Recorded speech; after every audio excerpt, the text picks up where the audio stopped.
안녕하십니까. 더 붓다 169회차 서일보입니다. 지난 시간에요. 비두바두 태자가 왕이 결국은 토라세나짓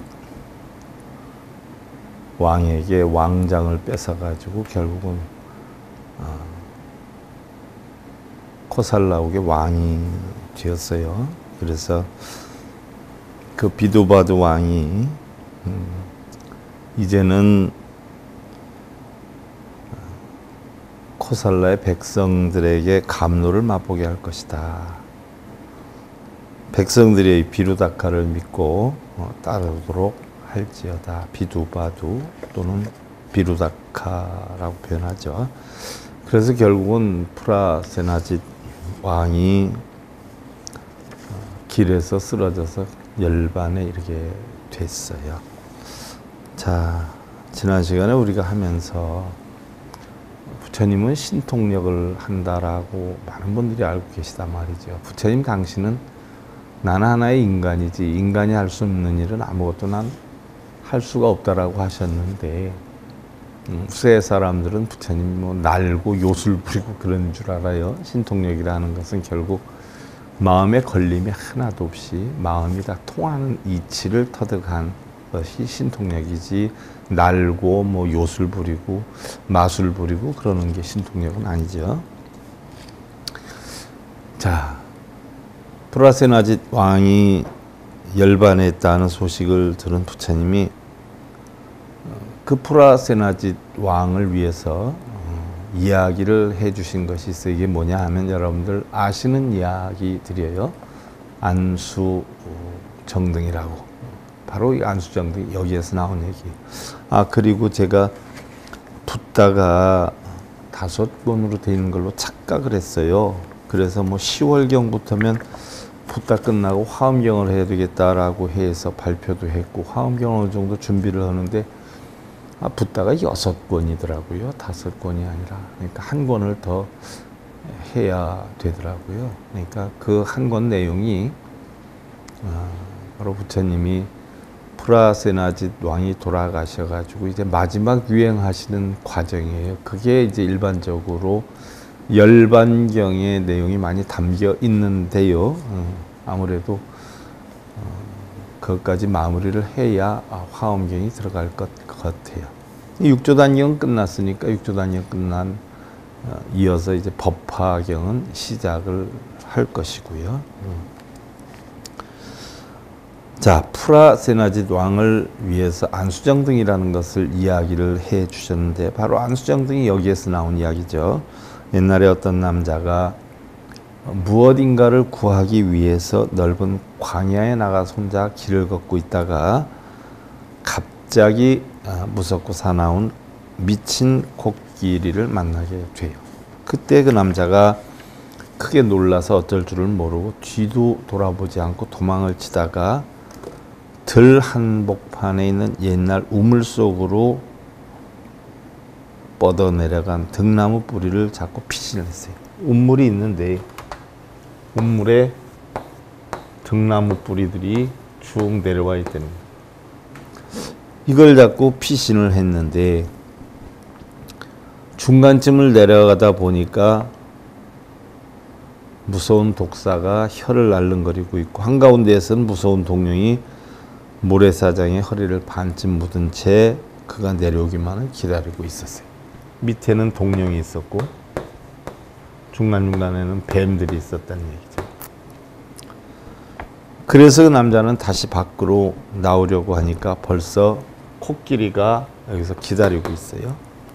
그래서 오도 가도 못하고 그저 때가 오기만을 기다리고 있었는데 마침 그때 등나무 넝쿨에 집을 지으려고 벌들이 왕왕거리고 앉았다 날고 날다 앉고 이러면서 몇몇 방울에 꿀을 떨어뜨려요. 벌들이.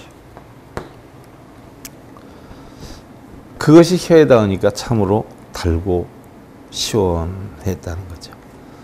근데 그 남자는 그 꿀맛에 도취가 되어서 코끼리와 용과 뱀의 무서움도 까맣게 잊은 채 오직 그 꿀 한 방울이라도 더 입에 넣을 수 있게 하려고 인간의 안간의 힘을 다하고 있었어요. 밑에 동룡이 있고 뱀이 있고 왜 코끼리가 있는데 그 무서움은 사라지고 이 벌이 한 방울 떨어뜨리는 등나무 줄기에 매달려서 꿀에 정신이 팔려 있었다는 얘기죠. 그런데 우물 위에서 이상한 소리가 나는 것이었어요. 그 남자는 혹시 나를 살리러 온 그런 선지자가 아닐까. 만일 누가 지나간다면 코끼리는 그들을 쫓아가거나 쫓아버릴 거니까 아마 나는 살 길이 열릴 것이야. 코끼리 떠나면 나가면 되죠.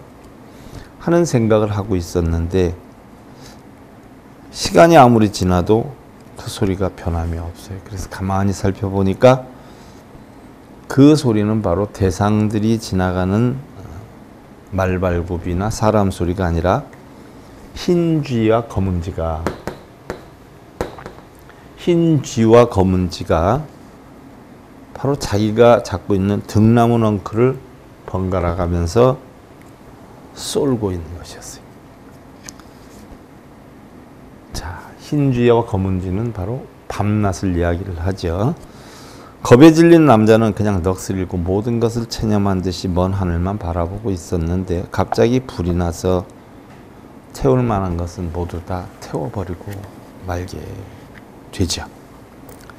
자, 이 이야기가 바로 안수정등이라는 이야기인데요. 여기에서 넓은 광야는 무명장야, 바로 우리가 무지한 상태로 세상을 살아가는 이런 벌판과 같은 이런 세계에 비유를 하고요.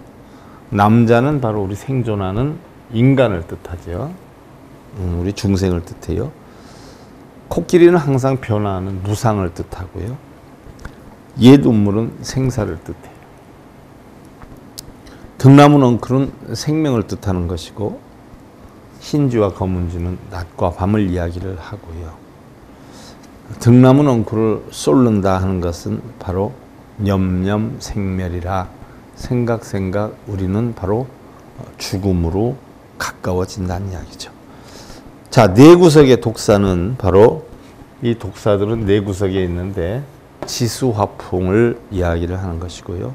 꿀은 우리가 찾는 오욕락이에요. 재물, 명예, 식욕, 색욕, 수면욕. 또 버리다 하는 것은 바로 삿된 생각이죠. 그리고 바로 우리가 어떤 달콤함, 화상함 이런 거를 쫓고 사는 것을 뜻하는 것이고요. 불이라는 것은 불이 났다는 것, 늙고 병드는 것을 뜻해요. 그리고 동룡은 바로 죽음을 뜻하는 거죠. 자, 우리 인생이라는 것은요, 이러한 얘기를 프라세나짓 왕을 위해서 부처님께서 하셨다 하는 기록이 있는데, 이 세상에 태어나서 우리는 끝없는 무명장야와 바로 무상함 속에 어떤 위협을 당해 가면서 목표 없이 안개 속을 헤매는 여행자와 같다라고 했어요. 돌이켜보면요, 시시각각으로 죽음의 그림자가 다가오고 우리는 밤낮 지나는 것이 다 죽음에 가까워오고 있는 거예요. 그런데 생명 하나만을 온몸의 끈아풀로 믿고 모든 고통을 참아 나가는 그런 모습을 나타낸 것이죠. 그리고 모든 불만과 고뇌는요, 우리는 이 몸이 있기 때문에 일어난다라는 이야기. 일례를 하나 들어서 이 사람이 자신의 몸이 없다면, 자신의 마음이 없다면 이런 즐거움과 고통을 느끼겠냐 하는 이야기죠.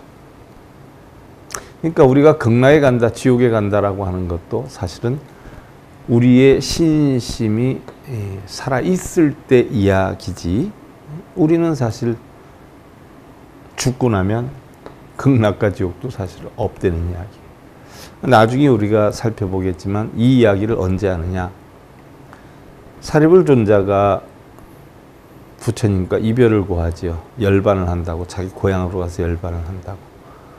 이때의 사리불존자가 부처님께 얘기하죠. 우리는 두 번 다시 내세라고 하는 것이 없다라는 걸 깨달았습니다 라고 했을 때 부처님도 인정을 했어요. 그러니까 내세의 극락을 가고 지옥을 간다라고 하는 것은 바른 불법 공부한 사람들은 인정을 하지 않아요. 바로 우리가 고통과 즐거움을 겪는 것 자체도 이 생에서 우리가 몸과 마음이 있을 때 느끼는 것이지, 몸과 마음을 버려버리면, 자, 눈, 귀, 코, 몸뜻이 없어지면 행복과 불행을 느끼겠냐는 얘기죠. 죽음은 아무것도 아닌데, 죽는다고 해서 뭐 우리가 없어지는 게 아니라 변해가는 거죠. 치수화풍으로 변해가지만 사람의 육신을 얻기는 힘이 들 되는 거죠. 그걸 사리불존자가 부처님께 인정을 하잖아요. 자, 우리는 이러한 불만과 고통을 느끼면서 살아가지만 이것도 몸과 마음이 있을 때다라는 얘기. 이런 생각을 할 때면 어느새 방관하진 우리의 명과 맥을 깎으면서 지나간다. 참으로 더덥기도 하고 어리석기도 하지만 우리는 재물이나 명예, 음식이나 수면이나 색 등의 오용락에 빠져서 소름이 끼칠 정도로 위험한 운명과 고뇌로 줄다름치고 있는 삶은 아닌가. 늙고 병들고 죽는단 말이죠. 그런데 늙고 병들고 죽는 데 대한 대처는 안 하고 오용락에 빠져서 그것만 추구하면서 우리는 살아간다는 이야기. 자, 브라세나짓 왕은 부처님의 이와 같은 교화를 듣고 많은 감명을 받아서 몸을 바꿔서라도 진리를 구할 것을 아마 맹세하지 않았겠냐 라고 하는 내용이 나오는데요. 자, 이렇게 돼서 안수정등이라는 부처님의 가르침이 태어나게 됐어요. 즉 브라세나짓 왕을 위해서 하신 법어다 하는 이야기죠. 자, 그동안 바라문들에게 무릎을 꿇고 부처님의 자비사상을 강요받았던 코살라의 무장들은 젊은 왕의 기백에 크게 고무가 되었죠. 프라세나짓 왕이 있을 때에는 불법에 준해서 살아야 된다라고 프라세나짓 왕이 바로 장군들이나 신하들에게 맨날 얘기를 하다 보니까 그런 것들에 사실은 불법을 따르지 않으니까 회의적으로 생각했는데 바로 비두바도 비루다카 태자가 왕이 되다 보니까 그 기백에 전부 고무가 됐다는 얘기죠. 자, 나는 이제 코살라의 마라자가 되었다. 나는 지금부터 천축의 통일을 위해서 첫 발을 내디들여야 한다. 그래서 전륜성왕 차크라바르틴이라 그러죠. 의 위엄을 달성할 것이다. 전인도를 통일하는 자를 전륜성왕이다라고 하는데 바로 전인도를 통일하는 그런 업적을 남기겠다라고 발표를 해요. 천축의 통일은 카빌라 바스투에서 시작해서 마가다의 멸망으로 끝을 낼 것이리라. 그 당시에 코살락 마가다국 제일 강대국이었는데, 자, 카빌라 바스투라는 건 샤카족을 얘기하는 거예요. 바로 비두바드 왕이 비루다카 태자가 어려서 7살 때, 6, 7살 때에 카빌라국으로 유학을 갔을 때 어떤 좋은 건물에 의자가 있어서 앉았다가 노파가 천한 놈 같으니라고 감히 버르장머리 없이 그러느냐라고 해서 자기의 과거를 알게 됐어요. 그래서 비루다카 태자가 그때 유학을 마치고 돌아오면서 그때부터 마음속에 원한을 품었어요. 내가 이 다음에 왕이 되면 카빌라국 샤카족 사람들은 내가 용서하지 않겠다. 그런 마음에 두었기 때문에 여기에서도 천축의 통일을 하는데 제일 먼저 카빌라 바스투 샤카족부터 멸망시키고 마지막으로 마가다국의 멸망까지 해서 자기가 끝을 내겠다라고 선포를 해요. 나는 이제 카빌라 바스투를 멸망시켜서 천축 통일의 첫 번째 제물로 삼으려고 한다. 샤카족은 우리 아리안족을 업신 여기고 저들만이 신의 선택을 받은 민족이라면서 우쭐대는 망상을 우리 코살라의 신들을 대신해서 바로 바라문의 신들을 섬기는 습성이 배어 있는 거죠. 더 이상 같은 하늘 아래 그들과 함께 머리를 두는 일은 없게 하려 한다. 비장한 각오를 내세워요. 자, 비루다카 태자는 각고가 대단했죠. 어린 유학 시절 방금 전에 말씀드렸던 샤카족들은 나를 종의 자식이라 비웃었다. 그리고 내가 앉았던 의자를 더럽고 부정이 탔다고 물로 씻어냈었고 그로부터 10여 년 나는 이제 샤카족의 피로 의자를 다시 씻고 그들의 해골로 탑을 쌓아 기념을 하리라. 이번 원정으로 샤카족을 멸족시키면 불자들이 나를 미워하리라. 그들의 말대로라면 나는 초열지옥으로 떨어지리라. 그러나 나는 더 이상 부처님도 바라문도 믿지 않을 것이다. 내 땅에서 바라문 시대는 종말을 맞이할 것이다. 어차피 바라문들은 제왕의 권위를 정당화하고 크시아트리아의 무공을 찬미하면서 왕족이죠. 그들이 던져주는 먹이에 만족해야 하는 신분에 불과하다. 그러니까 결국 바라문들의 승려들은요, 왕족이나 장군 무사들이 던져주는 먹이, 재물에 만족하는 그런 신분이다. 자, 승려들도 제를 지내고 뭐 기도를 해가지고 중생들의 뭐 원을 이루게 해주겠다는 사람들은 결국 불자들이 던져주는 먹이를 받으면서 마치 강아지처럼 거기에 만족하며 사는 무리들이라는 이야기죠. 바라문들이 그렇다는 이야기예요. 제 지낸다 돈 받고 뭐 기도한다 돈 받고 불자들이 주는 먹이를 먹고 사는 하나의 강아지에 지나지 않는다라고 비루닥하는 이야기를 해요. 자, 그 먹이에 만족해야 하는 신분에 불과하다. 이미 세상은 변했고 이 세상의 주인은 크시아트리아 뿐이로다 라고 했지. 크시아트리아 왕족이나 무사지요. 바로 인도의 사선 계급 가운데 첫 번째가 바라문, 둘째가 크시아트리아 또는 찰젤이다라고 표현을 해요. 그 다음에 세 번째가 바이샤 상공이죠. 네 번째가 바로 수드라 농노를 이야기를 해요. 그래서 결국 이 세상의 주인은 크시아트리아다. 바라문들이 가장 위에 선에 있지만 결국 바라문들도 크시아트리아들이 주는 음식이나 돈이나 이런 걸 먹고 사는 하나의 크시아트리아의 노예에 지나지 않는다.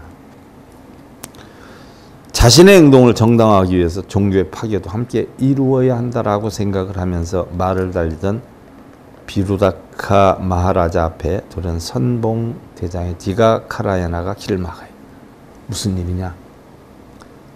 앞에 적군이라도 나타났는가? 아니옵니다. 대왕마마. 자, 이때 비루다카 대자는 어디를 향하고 가고 있었느냐? 샤카족을 향해서 가고 있었죠. 카비라바스투 카비라고 진군하는 길 앞에 부처님께서 앉아 계십니다. 부처님이 앉아 계십니다. 비루다카 대왕이 몇 번을 확인해 봤는데 분명 부처님께서 조용히 눈을 감고 앉아 계셨습니다라고. 그것도 말라 죽은 고목나무 아래에서 이루 형용할 수 없이 뜨거운 햇살 아래에 땀으로 목욕을 하신 것처럼 앉아 계십니다. 자, 방금 전까지만 해도 모든 사무는 크시아트리아의 지배 아래 있어야 한다라고 했던 비루다카 왕이었는데 뜨거운 뙤약볕 아래 명상에 들어가신 부처님 앞에 서는 순간 자신도 모르는 사이에 말에서 내려와서 조용히 무릎을 꿇고 앉았어요.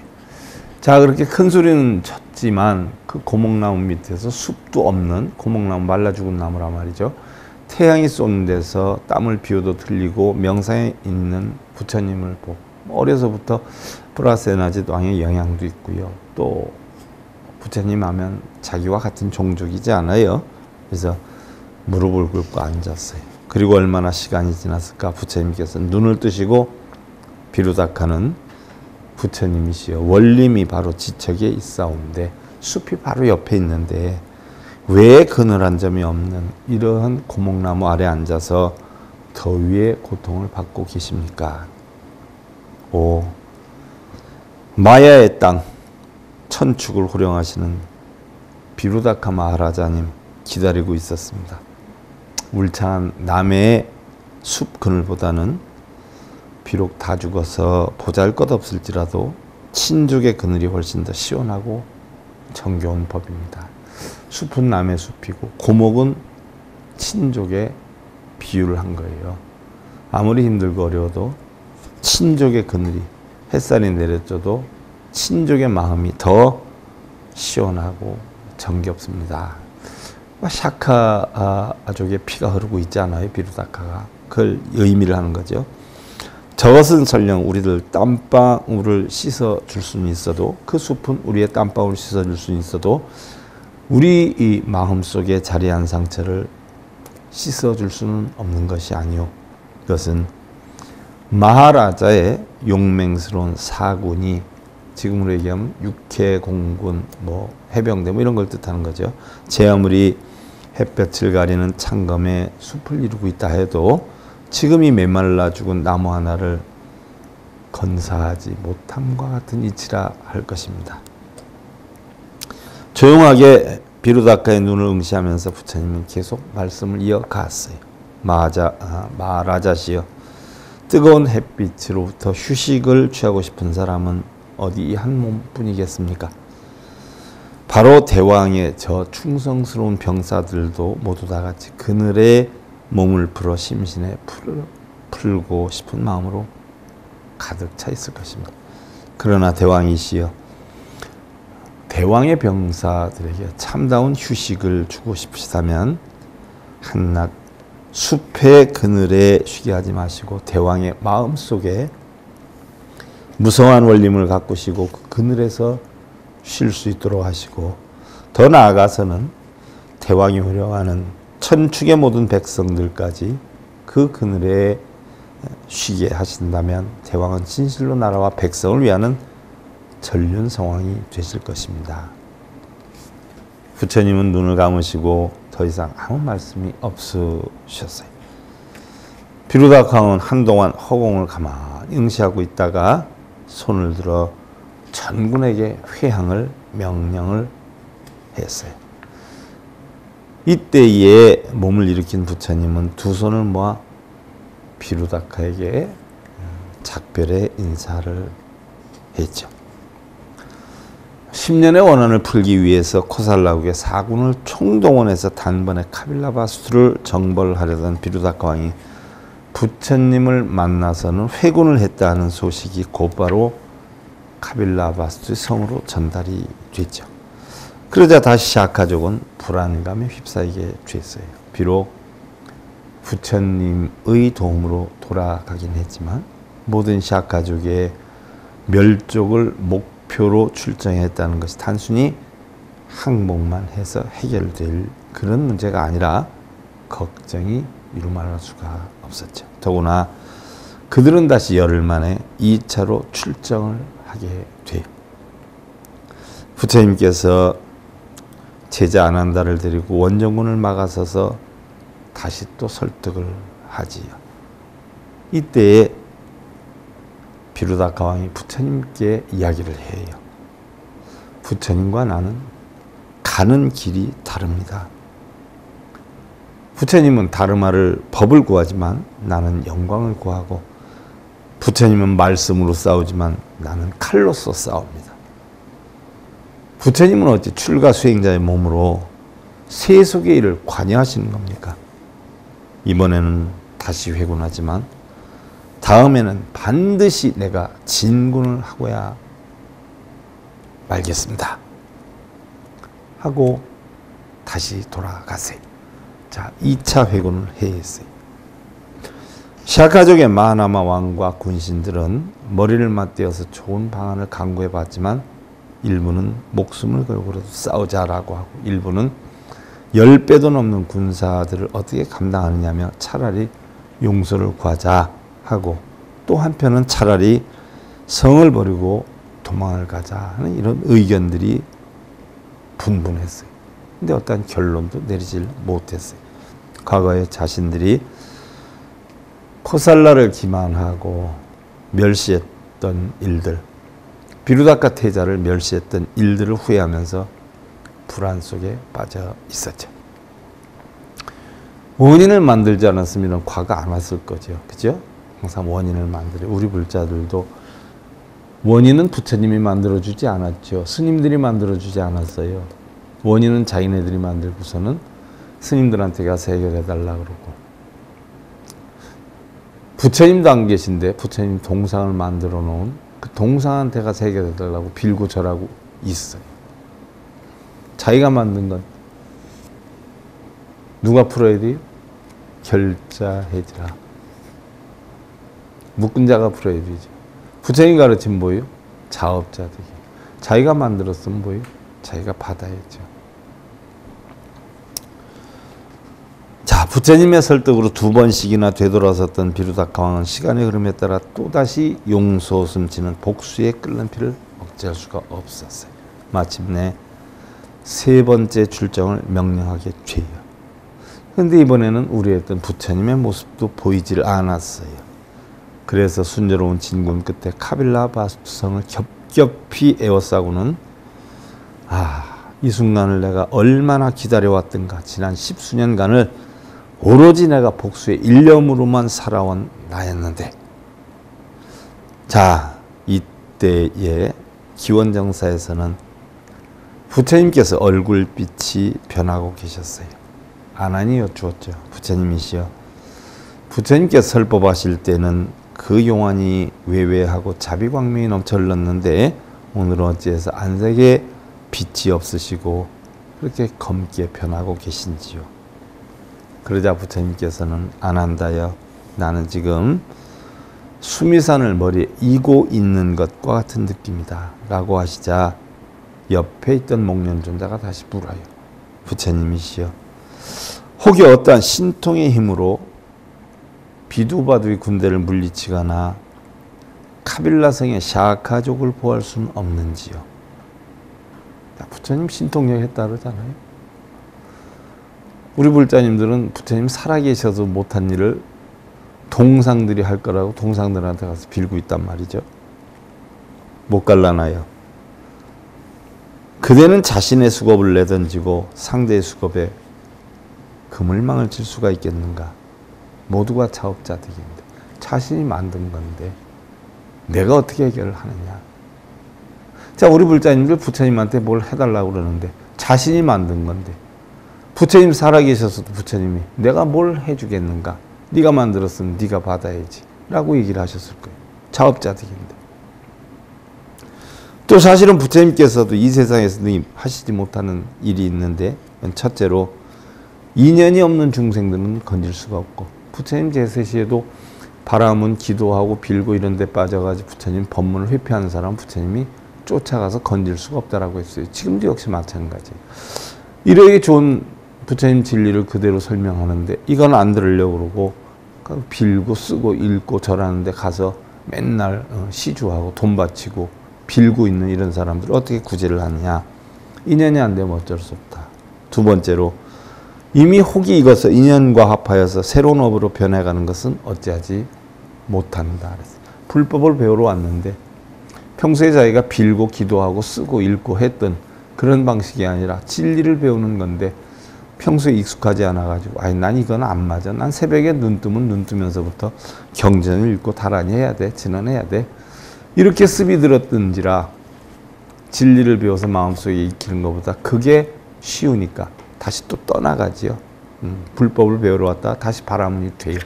진리를 배우러 왔다가 다시 또 새벽부터 신묘당구 대단하니 광명진언하고 절에 가서 절 수천 번 하고 이러고 또 살아요. 그럼 부처님도 어쩔 수가 없다.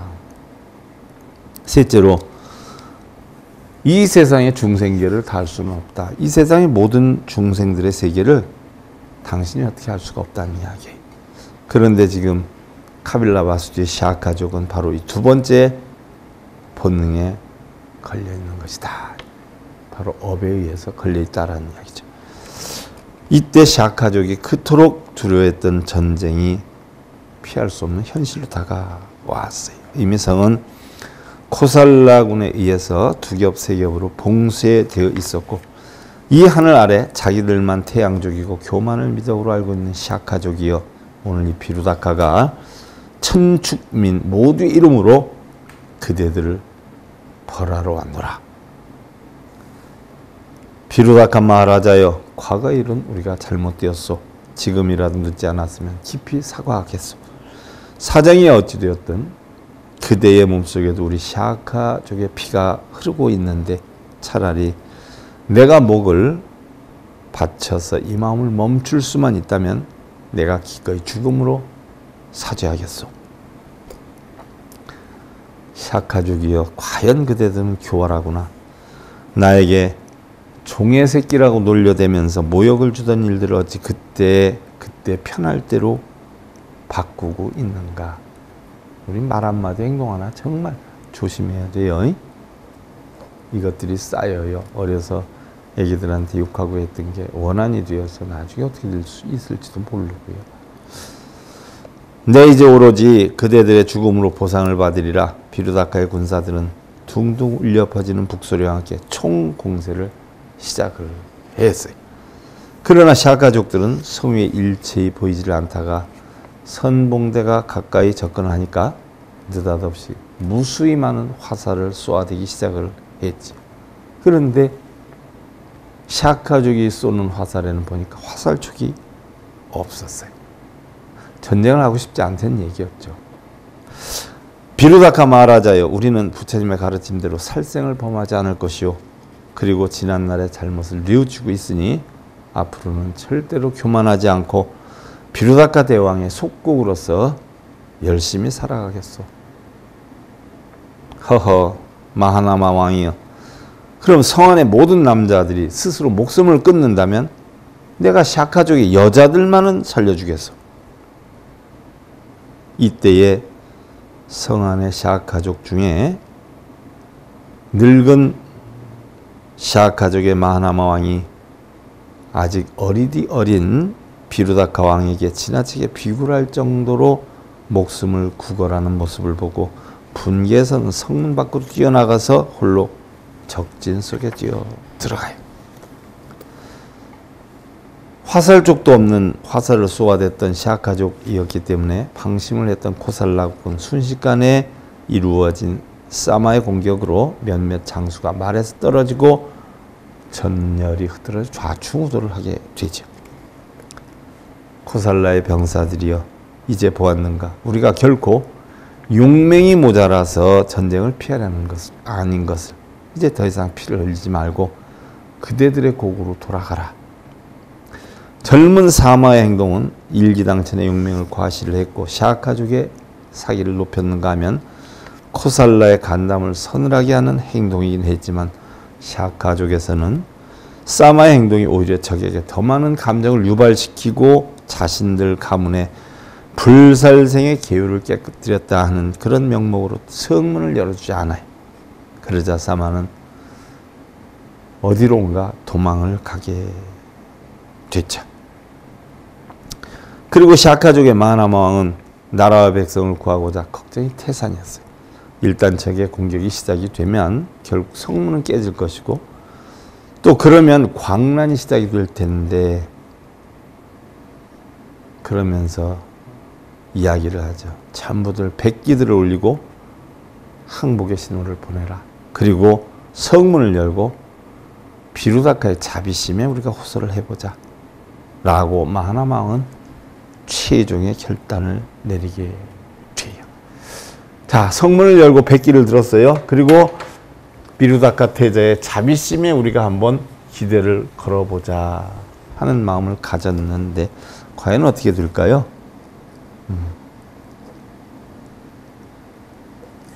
자, 다음 시간에 이어서 우리가 살펴보기로 하고요. 더붓다 169회차 서일봉이었습니다.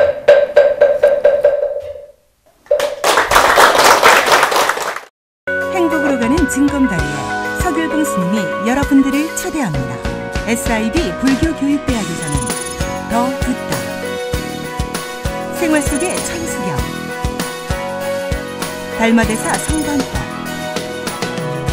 현대생활 불교 법요지,